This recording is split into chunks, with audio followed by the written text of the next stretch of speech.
First off, before this video begins, I'd like to say that we have now passed 3 years on this channel. The very first video that was ever placed on this channel was on the 4th of October 2015. And this run's been amazing. But anyway, let's get into the video. So just over a year ago now, we got to see the rise of PUBG and how far it got in such a short time, ruling the Battle Royale genre close to a year, but now it's fallen off its high position it used to sit on. But why? That is what we will take a look at in today's video.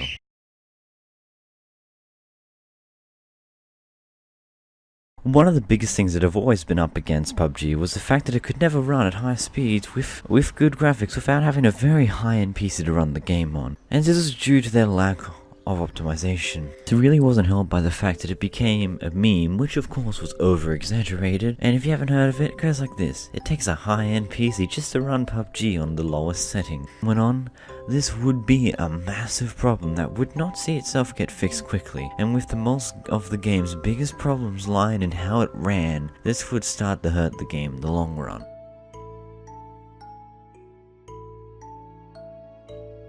Another big mistake would be to make a game that barely runs well on PC already and make a port of it for Xbox. It's so easy to get caught up with all the money being earned by this game, and when Microsoft offered to pay Bluehole in order for them to be the only console to release this game other than PC, Bluehole took this chance, but this would end up biting them in the backside when the first version of the console game was released. Seeing that the game barely ran at 30 frames per second on the Xbox One X and barely ran at all on the normal Xbox. You see, PUBG wasn't ready to go on console yet, as it still wasn't optimized well for PC players. Let's just say the end results did not go well for PUBG. Within their mistake here, people turned off from the Xbox version. Even the Xbox One X couldn't even handle the game.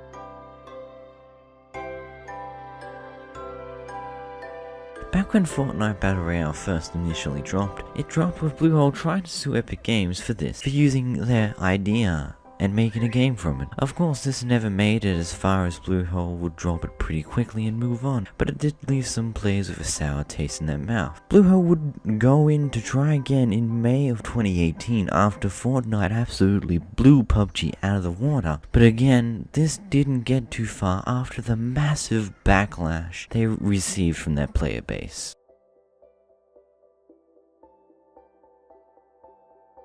Not long after PUBG destroyed H1Z1 as its mainline big competition for fighting for, it got to sit in a big empty ground for a big space of time, but that was until Fortnite Battle Royale appeared, and it rose up as the big console Battle Royale game, and started the battle that Fortnite would win in a few months. Fortnite was doing something PUBG wasn't. Not only was it on every console and run well, it was free.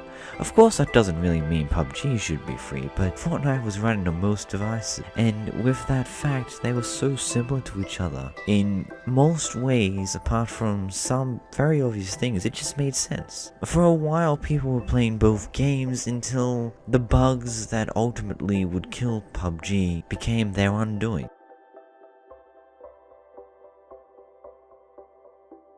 One of the biggest problems this game has had since the very start is how Bluehole thought they could just put up their feet on PUBG. The second they took that high ground, that massive player base from H1Z1, and became the biggest player in the Battle Royale genre, they just slowed down on producing updates, producing hot fixes, bugs, continuing to optimize the game, and everything along those lines that are just overall improvements. Visuals, gun skins, all that stuff was just put down to a hold, basically to leave the game in such a state where it's still getting lots and lots of players because it's the only thing that people play, but left them in a very vulnerable position, because all of a sudden Fortnite would start to blow up, and then all of a sudden these key bugs that they were ignoring, that they were leaving, were causing their main player base, a mass majority of their player base, to leave and head to Fortnite. Then all of a sudden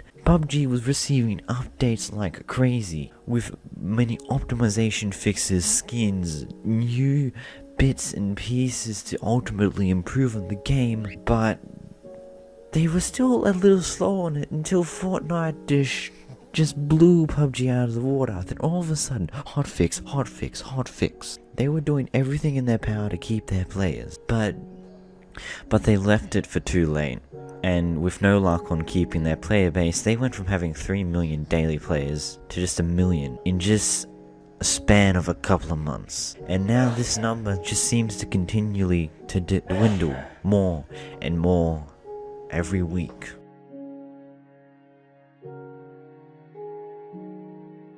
Yes, I know what you're going to say in the comments, and right now PUBG is really doing well on mobile, but how long is this going to last? First person shooters have never been really the best to play on mobile, and PUBG is just the same in those regards. But one of the main reasons why it's done so well is due to the fact that they took the time to optimize the hell out of the mobile game, because they actually have some form of competition down there. Not as well known, but enough that gave PUBG a reason to make the mobile version as good as they possibly can. And since they were first to take over the mobile segment for this game, they managed to rule for everything until Fortnite appeared on iOS, iPhone. Then all of a sudden it's a very big fight over on the mobile competition ground for iPhone, but they're still one of the biggest games on Android. And now PUBG's days are numbered, because now that main competition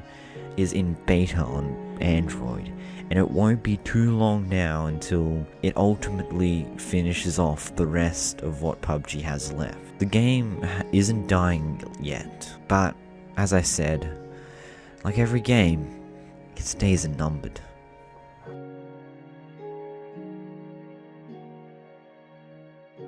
So, PUBG, that game that now sits in the top 5 most sold games ever, with over 50 million copies sold on PC alone. Yet it doesn't seem like that it has made a forever lasting mark apart from this listing, and nor did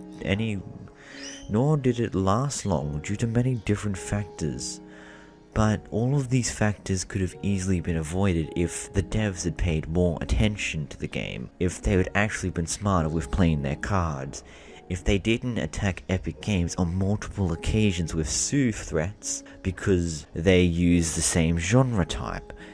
The multiple different things that Bluehole had done and PUBG Corporation had done, they could have done it differently. It is simple as that. They basically got comfortable in their top position, and it ultimately screwed them over. This could have gone far better for PUBG, but only if they didn't get so comfortable. So that's the tale of PlayerUnknown Battlegrounds, a game which became such a big game in 2017, only to fall on its own feet in 2018. If you enjoyed this video, then make sure to press that like button. If you know someone who would love to watch something along these lines, then make sure to share it out to them. But that's the end of the essay. Before we finish off today, I just want to thank everyone who's given so much support over the past year, 2 years, 3 years, depending on how long you've been on this channel for. It's actually amazing to see the channel in such a position as it is currently, with a dedicated actual fan base, which still blows my mind to this day. How many of you consistently watch my essays, consistently join me on my live streams, and I want to thank you guys for that. Your immense support is extremely appreciated, and I'm actually surprised that I'm still making videos today. It's been 3 years since my first video was posted on this channel, and if I'm honest with you, with how far the channel's gotten, I'm surprised that I hadn't found a way to give up. I stopped, but I would continue with something new each and every time. And to everyone who's been around, for however long you guys have been around for, I want to say thank you and I appreciate your support. But anyway, till next time guys, Crazy Bear, out.